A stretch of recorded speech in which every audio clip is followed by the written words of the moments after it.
Hi, reading friends. Specifically, hello to my fellow Winterquesters. Um, Over the summer, I believe, or spring, I took part in a reading challenge called the Bookie Trials, and the amazing Rachel Marie is back with the Winterquest. One of the challenges, one of the micro challenges during the Bookie Trials was we had to name and identify and share a picture of our little day mini sidekicks, and we have to talk about what they ate, all of that. And then we find out that after the reading challenge is over that they've been taken, all of them. So there's this week-long less is more reading challenge. The goal is to read as few books as possible to cover all the prompts. And I'm still working on figuring out exactly what I'm going to read. Doing really well so far. I have a lot of the prompts covered with just one book, so I'm doing well. But there is a reading challenge, or not a reading challenge, there's a challenge, a scavenger hunt. It's a part of the Winterquest to get us ready for it. So she's given us a list using the locations. If you didn't see the reading, um, the Bookie Trials earlier, the reading challenge involved this gorgeous map that had us going to several different locations. And some of those locations have come back in this scavenger hunt. Basically, the goal is to find books that match a keyword in this list of 11 things. Some of the books I'm going to share, I've read. There's a couple in here I have not yet. I'm either arcing them for someone or they're a part of an upcoming in December reading challenge that I'm doing. So some of them I know nothing about other than they've been recommended by others or I've gotten them as an arc. Others I've read. And so I'll be able to give you some information. The very first prompt, or the very first list on the scavenger hunt says you'll be crossing the Eastern Sea. You'll need a boat, and boat is the key word. This is a series that I have read. Tales of Zeladia Book 2. This is The Emperor's Trap. Obviously, there's a boat on the front. Tales of Zeladia is a great series I've been reading by R.A. Denny. I think there are 5 or 6 books. I'm working my way slowly but surely through the entire series right now. Just finished book 4, I think it was. That one shows up again later here, too. But if you like really rich world building, if you love cliffhanger endings, if you love complex storylines with lots of secondary storylines and lots of characters, that you invest in over the course of several books, R.A. Denny's Tales of Zeladia series is for you. The second list, or the second item on the scavenger hunt list says to be underdressed in orc eaves is an offense. Wear something elaborately designed. This would be the other Tales of Zeladia book on my list. I love the cover of this. The Emperor's Visions. This is book 4. This is one I just finished. I don't know about you, but that's a pretty spectacular, intricate design. You can see like the detail attention to the scales on that sculpture is just incredible. And again, that was book 4. There's at least one more book, and she's the queen of cliffhanger endings. You get to the end of the book and go, "Are you kidding me?" Okay. Luckily, book 5 is out. I just got to read it. Number 3 said you need wood to keep the beacon of hope lit. I just got a chance to arc this book. Loved it, loved everything about it. The authors are a father and son that I've both read separately. They collaborated on this book together called The Girl Behind the Red Rope. It's about a girl who is growing up in a sort of commune / cult and finds out everything is not quite what she believed it to be. Number 4, to work with a serpentine allegiance, you first need to master the language, speak with our own dragons or water dragons. This book I absolutely loved, and it's the first in the series, and I'm ashamed to say I haven't read any more of the series. But this cover is stunning. Yeah, I'm just gonna leave it at that. It's called The Pygmy Dragon. A young pygmy is taken when her village is attacked, and then she's put in the zoo with a couple of primates in the same cage. Luckily bonds with the baby so the mother doesn't kill her.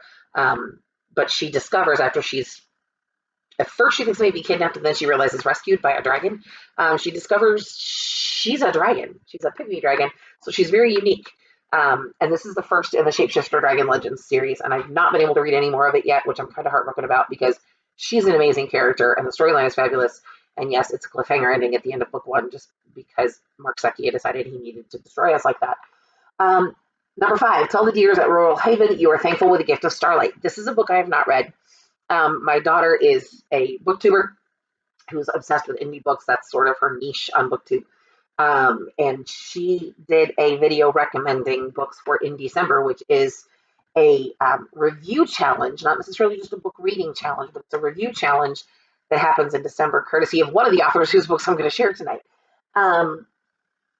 This is a book I've not read, but it has stars on it, so I used it, Until the End of the World, and it is the first in a series. For in December, I'm going to grab my chart here real quick, my little bingo form here real quick. This one I'm reading, she recommended it as a dystopia or post-apocalyptic book. So that's what I'll be reading it as. We're reading it for the December prompt. I haven't read it yet. I know nothing about it, but I also know my daughter will very quickly tell you if she doesn't like a book. So if she's recommending it, it's probably pretty good. Here we go.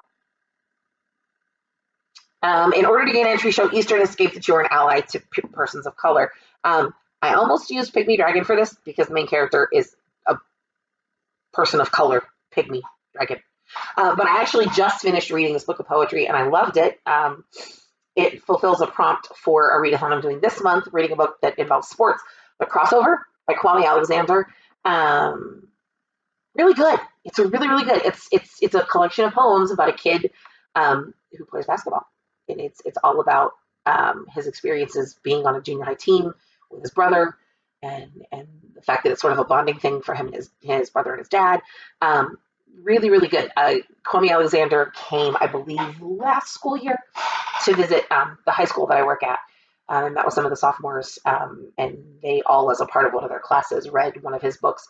I just happened to pick this one up. I went looking for a book that involves sports. I recognized his name. I heard really good things, and I'm really, really glad I picked it up. It's a great book. If you like modern sort of freeform poetry, he's definitely worth the read. Lay flowers at the graves end of those already passed. This is another one I've not yet read. I'm arcing it for someone.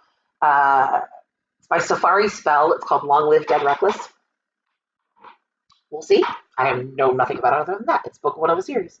I seem to do that to myself. I seem to get myself into book series that I then fall in love with and fills up my TBR so fast.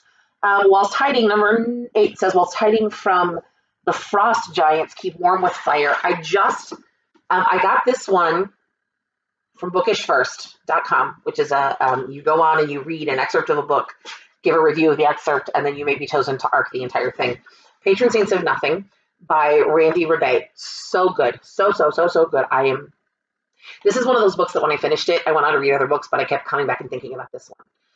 It doesn't offer any quick answers. It addresses the main character is a young man who's grown up in America. He's Filipino American. His father was born and raised in the Philippines. His mother was born and raised in America. And when he was like 2, they moved to the States. And he has an uncle who still lives in the Philippines who doesn't think very highly of him as far as his culture goes. He doesn't think he knows enough about the Philippine culture. And the kid has to admit that his uncle's kind of right. He doesn't know anything about what it means to be Filipino, and becomes a little convicted about that lack in his life. Like I said, it's one of those books that when I finished it, I went on to read other books, but this one kept sort of running through my head. It doesn't offer any quick fixes or easy answers. It kind of broaches the subject of cultural identity, and how does the individual find the appropriate balance when they come from 2 diverse cultures. It's a really good book. I think the reason I'm sure the reason it was so good is the author himself was born in the Philippines and raised in the Midwest. So obviously he can write from a very, very knowledgeable place for the main character. So really, really good book. Patron Saints of Nothing by Randy Rebay. Very, very worth the read. Powerful story. Rebuild some of the desolate ruins with vines. This is actually, and it's funny because I didn't pick this book because I'm doing her in December challenge in December. It just happens to be the only book I could find that had anything that looked like vines on it. Alethea by Megan Tennant. Such a good book. Yeah, it's amazing. It's astounding. She's an amazing author. She's an amazing writer. Her world building is so rich and so vibrant, and the characters are so multidimensional.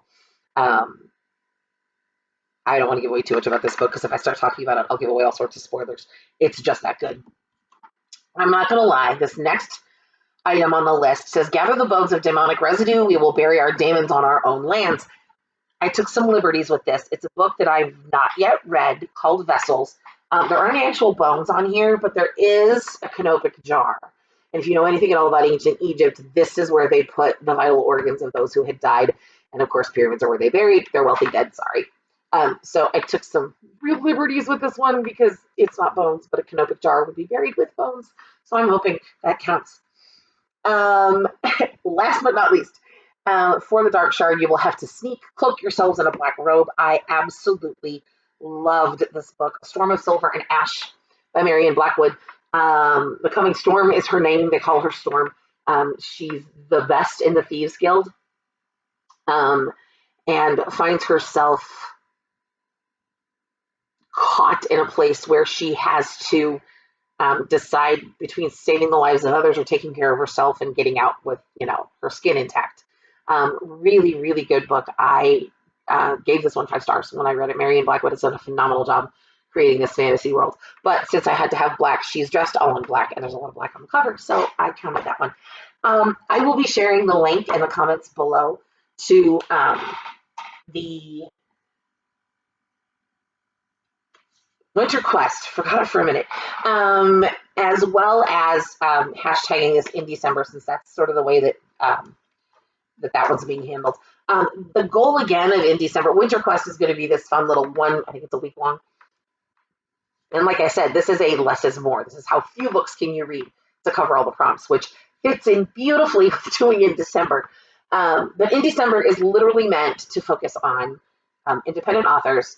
And it's more about reviewing their books, because the more indie authors I read, and I read quite a few of them in the last year, the more I realize how much they depend on those online reviews, blogs, and YouTube videos, and Goodreads and Amazon, because they don't have the big publishing houses doing the big book tours and the big, social media ads and that kind of stuff. So they rely on those of us who like to read books and talk about them to talk about them. So I will also encourage you to check out, I'll put Megan Tennant's link in the comments below as well, since she's in December, sort of her brainchild. But keep reading. If you have some book suggestions, if you know some really good independent authors, I'm still looking to fill a few prompts in my in December bingo card. So I'd love to hear from you guys what indie authors that you absolutely just love and think are fantastic and deserve some attention. Talk to you later.